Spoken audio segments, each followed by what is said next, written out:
Hey, I'm Andrew Huang. Hey, I'm Sarah Bell Reed. We just wanted to film this video as a little conversation around noise and how we both left the classical music world and got really interested in these much more free-form and experimental modes of music expression. Yeah, we were really interested in just talking about what noise is, maybe what music is, and some different ideas around how we use these kinds of sounds in our music and why we like them so much. As we were talking before we turned the cameras on, it was interesting how many parallels there were in our stories.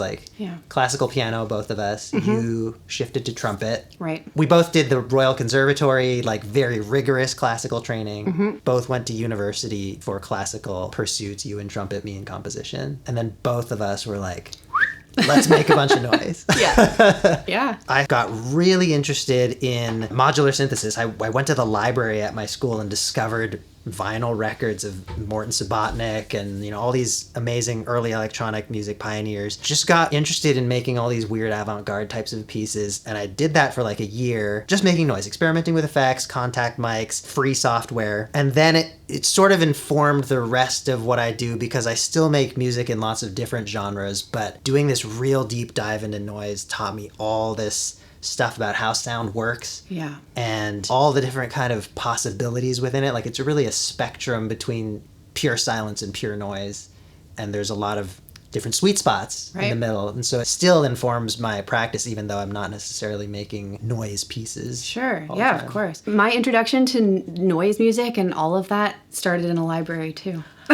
Whoa. Yeah. I discovered Pauline Oliveiras's deep listening text scores, the Sonic Meditations. And the reason why it blew my world open is because I had never seen music that was just written out as a series of instructions. Yeah. That prompted you to engage with how you were listening to sound. And I was just totally fascinated and so inspired. I was like, what? There's no treble clef. There's no notes on a staff. It's just about hear a sound, get curious about that sound, play with that sound. And that was the whole piece. And I was like, this can be music. Was there anything in particular that drew you to noisier timbres, textures, or was it the conceptual side of it? Yeah, I think it was a lot of things. On the one hand, I was, coming from this background of really strict and precise trumpet playing practice where everything had to be perfect. And if it wasn't note perfect and on time and in tune and all of these things, then it was just wrong. And it was a very kind of black and white way of looking at music. It wasn't working super well for me. I was really craving something else where I could maybe express myself in a more spontaneous and meaningful way, meaningful for me. Once I started to realize that there could be music in any sound, the whole world became my playground. Yeah. And I was like, oh my God, the refrigerator makes music and the coffee pot makes music and the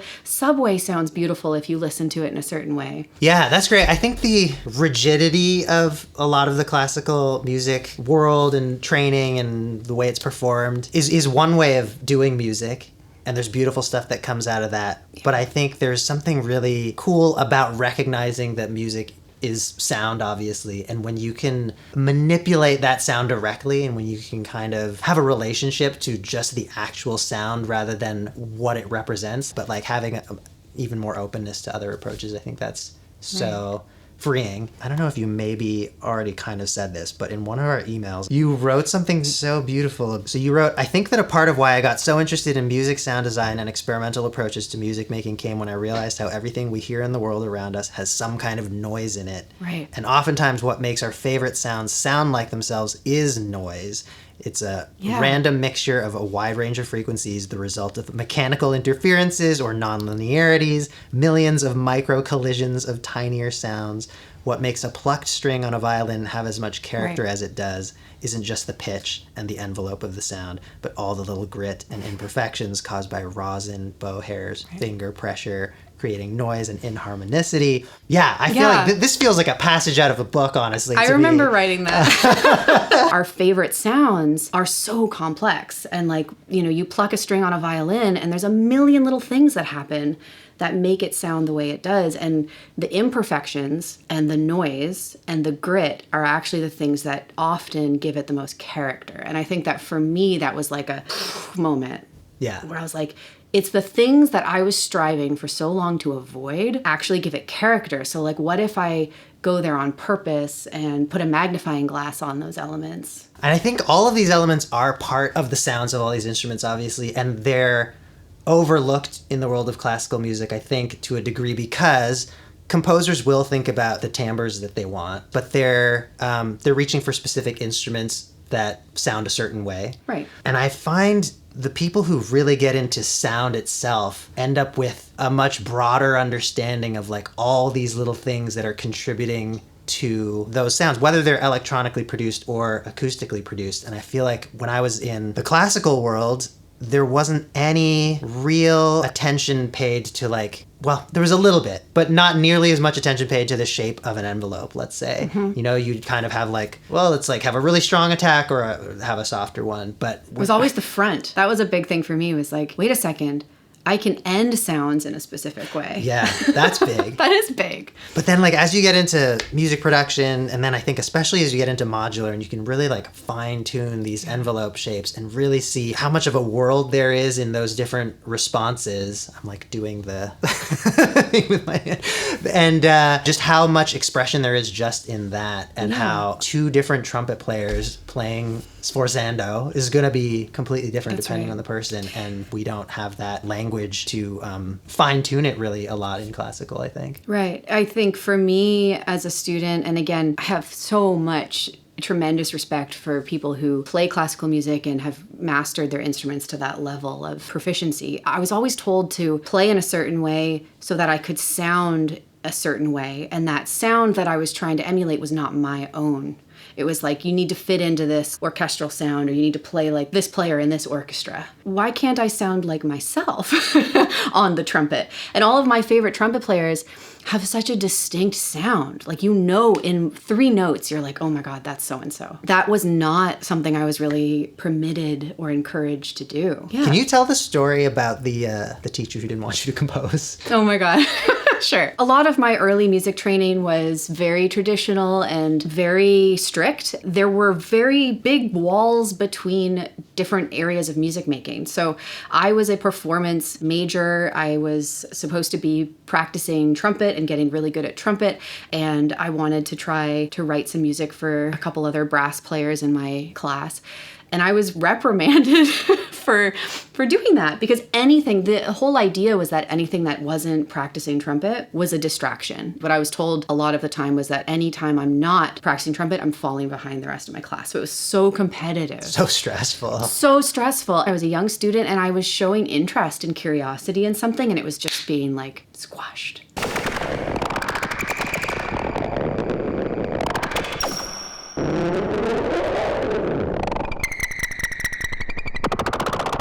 I think a lot of the time people think of noise as anything that's maybe not, I don't know. It's like harsh. Yeah, harsh or unusual or unfamiliar. Yeah. Maybe. Even something that they're not able to interpret or that they're uncomfortable with. Right. Something I like to do when I'm trying to figure out what something is to ask another question to try to answer the question.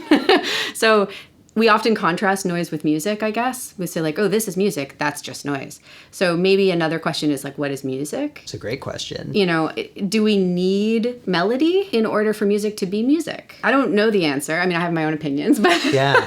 I feel like, you know, I thought about this so much as I was growing up and learning about all different kinds of music, and I kind of just opened my perspective wider and wider and wider. And I feel like at this point, there are so many things that I would feel very comfortable calling music, just like a matter of what you want to listen to at any given time. Yeah. And I mean, something like when we're working on a modular system, let's say, I've often found that just the dance of the lights feels very musical to me. If it, you know, sure, it's making a sound, but if I turn the sound off and I'm just looking at the patterns that happen, like that is an example of pure rhythm. Right? You're not hearing it, but you're seeing it. And for me, I would call that music. Something I do a lot is I work with sound material that is, you know, sampled from non-musical objects. I know you do this a lot too. Yeah. There might not be traditional musical instruments, there might not be any melody, but you could still create, form and rhythm and structure out of like the sound of a door closing. Mm-hmm. That opens up another question is like, do we really need notes? Do we need pitches for it to be music? Or can sound itself be like the fundamental unit? Which I think we both would say, yeah, it can. Yes. There are a lot of things that can be music and you can kind of combine them, Here's a piece with only harmony and melody. You could have a piece that has lots of rhythm but no fixed pitches. Right. You can kind of there's this grab bag of musical concepts. Yeah. And you don't have to have a certain amount of them or a certain combination of them that makes it officially exactly music. I feel like one of the reasons why experimental or avant-garde or noise music is delegitimized by some people is because it has fewer of these rules or because of that exploratory nature where you can kind of just find stuff and it doesn't feel like you're working on something or coming up with something that you then transcribe or whatever.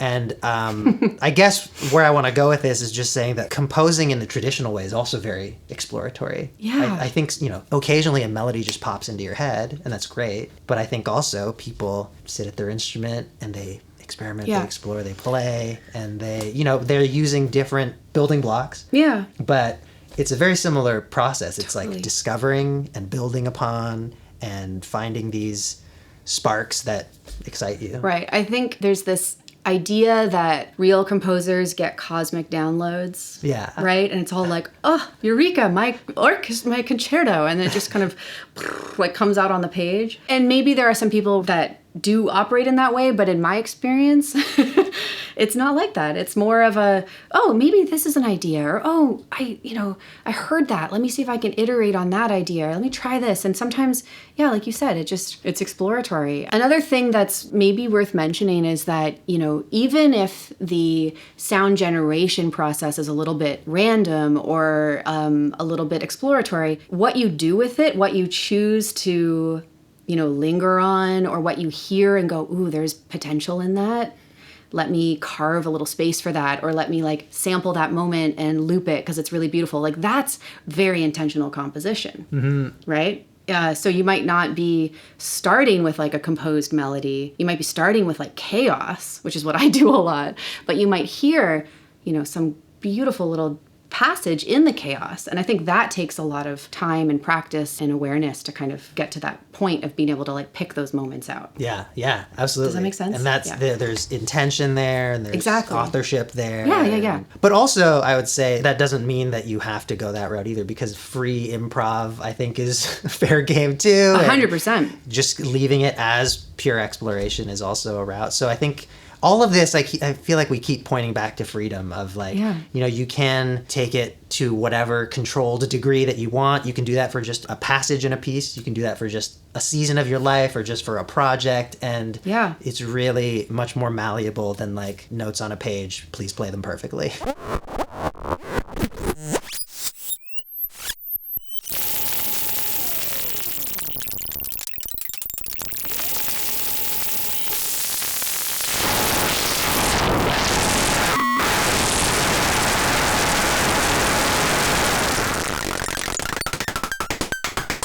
A lot of work I used to do for people was adding in cool percussion into their pop tracks. So they were making pretty, mainstream verse, chorus, verse, stuff you'd hear on the radio, but then it would come through me and I would add the cool ear candy and the weird glitchy drums. Mm-hmm. And I'd maybe swap out a rush here and there or something like that, or a fill. And I would do it all with total noise, chaos-based techniques shaped in a way that they fit really well into this other kind of genre of music. That's cool. So the context for the noise can allow a listener that might normally not listen to noise to fully enjoy it. Yeah, exactly. Mm-hmm. One story that I know I told you before we started filming was I taught a class for a while that was undergraduate theory and ear training. At the beginning of the semester on the first day, I played them all a major triad. And I was like, what do you think about that? And they're like, oh, it's happy. It's like a good sound. And then I played a diminished triad and they were all just instantly cringing. They're like, it's ugly. I hate that sound. And so then they spent a whole semester kind of learning how to sing these intervals and how to play them. And we listened to them a lot and how they could use them in their own music. And then at the end of the semester, when I would play that diminished triad for them again, it was their favorite. They were like, yeah, that one has so much nuance and it sounds so emotional and, you know, it's ominous. And like they were using all of these other adjectives to describe it that I almost wonder if because they weren't familiar with it, they just didn't really know how to listen to it or they didn't know how to talk about it. So it they were just labeled it as like ugly, noise, bad. Yeah. And I think that happens so often. And I can recall many times where I would hear a piece of music, let's say, and not immediately like it. And then a few months later, it's like my favorite song that year. And I think having had that experience a few times, I have to remember to check myself and be like, I don't have all the information. Right. My tastes do change. Sure. And also context can really matter. I think that has helped me be more open about like how I take things in and not kind of like the immediate visceral reaction of like, oh, this made me uncomfortable or like this confused me, but I can take the time to examine it and appreciate it. Yeah. My brain, there's so many other things I want to say, but I know I'm about to be on a soapbox, so I need to. Oh, you don't want to come down too hard on. No, I want to. Well, you just made me think about like whether music even, like whether music even needs to be something that's like inherently enjoyable to listen to, or if it can just be thought-provoking or bewildering, or like if it makes you uncomfortable, maybe that's good. Some music is designed to make you feel like you want to get up and dance, and some music is designed to make you feel like you want to go like hug your best friend, right? And some music maybe is just designed to like make you question what music is. I think that's a great point. There's like different functions to music. And I wonder if we don't, in general, give music as much leeway as we do some other art forms with that kind of thing. Because I feel like there are many mainstream movies where you know that you're meant to feel uncomfortable through some or all of it. Like it's not just supposed to be a fun time the whole way through. And maybe music hasn't gotten quite as broad acceptance in that way. When following a melody or the progression of a harmony or, you know, all these standard things following along with the beat, when these aren't the focus of a piece of music and when we're getting more noisier, more experimental, what are the aspects of the music that become a focus? I think you could focus on how one sound transitions or morphs into another sound. So that could be timbre, right? Like the color of the sound or the texture of the sound as opposed to the pitch. I think a lot about gestures. Yeah. So for me, what's a gesture? I mean, it could be anything, but little groupings of sound or little phrases that are made out of sounds that are connected to one another rather than like pitches in sequence. So instead of like ba-da-da-da-da, it could be like squish, crunch, crack. Yeah. And that could be a little gesture, like squish, crunch, crack. And then you could go backwards. And you can still play with all of the same ideas of like a forward melody, a backward melody. Like you can create a kind of counterpoint between these things. It's just not going to be like a melodic counterpoint, but you can still contrast them the same way that you could contrast a high pitch and a low pitch. A pure sound versus a complex sound, like a sine wave versus noise. You could find a way to meet those in the middle by filtering the noise and wave folding the sine wave to make it more complex. Like there's all of these ways to kind of explore sound beyond pitch and rhythm. I think pitch and rhythm are two very valuable ingredients. And there's so much more on top of that. Does that kind of answer your question? Yeah, 100%. Okay. And that's sort of where I would go to as well. It's texture, it's timbre. And I think for me, when I'm exploring this side of music too, it's very much about gesture. I think that's just my own taste. Like the dynamics and surprise of a piece with a lot of contrast really interests me. But again, just personal taste. There is that side to noise music that is very like full on kind of like constant or droning or just, very like full frequency spectrum and very constant. But I really appreciate when there's like movement. I guess I like rhythm, but it's not even like steady rhythm necessarily. It's just that idea of like sudden things happening, I guess. do too. Maybe it's the short attention span. Fast changes rather than slow changes. No, I do too. I mean, silence is like a huge thing that I like to play with in my own music. The contrast between sound and silence. To maybe answer your question that you asked about what we could listen for in that more like harsh, full spectrum noise, or in drone music, just long form drone based music, I think the subtle shifts in tone color that occur over a long period of time. So at first, it may come across as just a wall of noise. But then when you listen to it for a few minutes, you might notice that within that wall of noise, there are maybe like little tones that are kind of playing against one another. And maybe those shift, maybe they pull apart over the span of 20 minutes, and it's just this long progression. Yeah. It's true. When it's done really well, it's almost meditative in how much you can really feel like you're inside a sound and feeling all these microscopic changes go from like point A to point B, where point A and point B are like this far apart and like... Yeah. A beautiful piece I once saw someone do is they tuned a bunch of oscillators on an old analog synth to the same frequency. And, this is a lot of old analog oscillators drift. And so she just tuned them all. I think there was 8 of them or something, and then sat there and listened. And over the course of like an hour, they all just started to detune, drift, and introduce all these beating patterns. And it was super beautiful. It's making me think of something else that I only discovered about electronic music after I spent a lot of time with it, which is that it can be very organic. And I think there is a stigma around electronic music that it's like robotic or mechanical or whatever. And I find there are some pieces that are so textural and gestural and very fluid.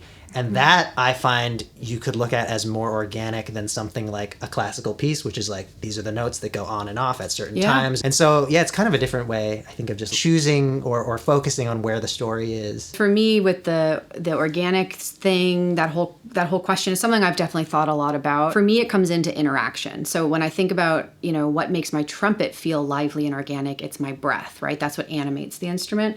And so when I'm working with electronics, I always try to think of how can I interact with this in a way that can feel lively. And so for me, I'm always moving things, touching touch controllers or moving joysticks or playing my trumpet and using that to activate the sound. To be clear, I don't think that just letting your synth play itself is bad at all. It's just a personal kind of thing that I really enjoy. Like animating the sound in some way that involves my body, like my breath, Yeah. Like performing. Yeah, exactly.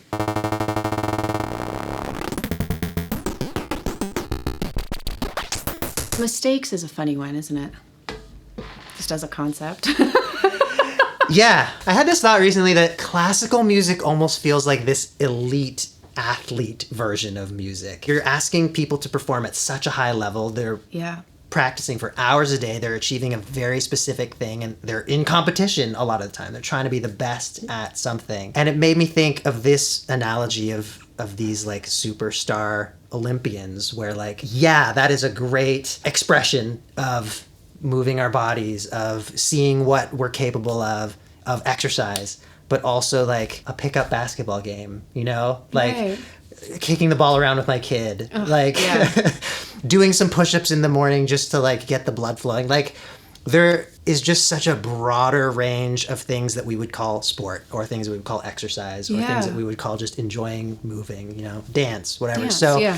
And when I think about music in that lens, it really makes so much sense to me that like the classical world occupies this certain slice, but somehow it managed to exert a lot of its worldview as expectations that other forms of music should somehow meet up to when they're just different things. Yeah. And so it is funny that you say like what the concept of a mistake. Like I don't make mistakes when I'm kicking a ball with my kid. Right. It's just like even if it goes in the wrong direction, you're like, whoop. Yeah. Let's go get it. You're not expected to get a perfect pass and catch every time. Right. Like it's part of it. So when you're performing in an improvisational way or in an exploratory way, like it's not wrong that there aren't ways to screw up or so. It's not like it doesn't have to be a tightrope walk. Right. When something goes wrong, you can just be like, oh crap, that sucks. I suck. I can't believe I did that. That's wrong. It's terrible. I should never have done this in the first place. Or you can be like, oh, how fascinating. Like, that's not what I expected. Let me figure out why that happened. Let me maybe see if I can do it again. You know, when we think about like audio feedback and how that got introduced into the world of music, we don't have to do a whole history thing, but like, do you think someone was intentionally like, hey, let me put this microphone too close to the speaker and see what kind of, it probably happened because it was a mistake, right? I would guess. And people were probably like, wow, that sounds cool. Let's do it again. Like, let's do it on purpose. Let's see if we can tune it. Let's see if we can control it or wrangle it. And then it became this whole big part of music and like this whole thing that we almost take for granted. But I think that a lot of the time mistakes or being curious and like following a sound or playing with something even though it might not be the correct way to do it or it might not work at first can lead to just so many beautiful and unexpected things. And I think we can extend that thought even to probably all of the traditional things that we have in music, like the discovery of sustained pitch. That was probably an accident. I don't know if anyone was like, here's a great idea. What if this frequency was consistent? And like, you know, and then we figured out, oh, which ones work nicely together or like maybe which ones evoke something else. It all goes back to accidents and discovery, and then I don't know, some of it gets codified. And yeah, I love that. That makes me so. I just got really excited when I was telling that story. I was like, oh, another thing. And I wonder, like, how much of what we're talking about right now that feels like, oh, we're trying to convince some people that this is also music. Like, some of it maybe is on its way to becoming more canon or whatever, or you know, some of it might just always feel like it's a little bit too left field for the mainstream. But I don't know. I guess I just feel like it's important to keep having the conversation. Yeah. And for me, one of the big reasons why I was super excited to have this conversation with you was because I used to hide and compose secretly. When I first discovered electronic instruments, I would try to make the sounds on my trumpet because I thought they were really cool, like noise through filters and like ring modulators, and I would like emulate it on my trumpet, and I would hide that from my trumpet teacher because I didn't want to get in trouble because I was concerned that it wasn't like a legit enough thing for me to be doing. And if I felt that way, I can pretty much guarantee that like dozens, if not hundreds of other people probably do in some way. You know, maybe it's not noisy air through a trumpet. Maybe it's just like, I have an idea for a song, but I'm worried it's too much, too weird, too slow, too long, too short, whatever. And so I think the big thing I wanted to to share is just to like do it. Yeah. It's all music. It's all valid. And if you like it and you're like inspired by it, then just do it. Yeah, that's Please. Like such a huge part of my general kind of mission with everything is like, you gotta do you. You got a title of book. Oh.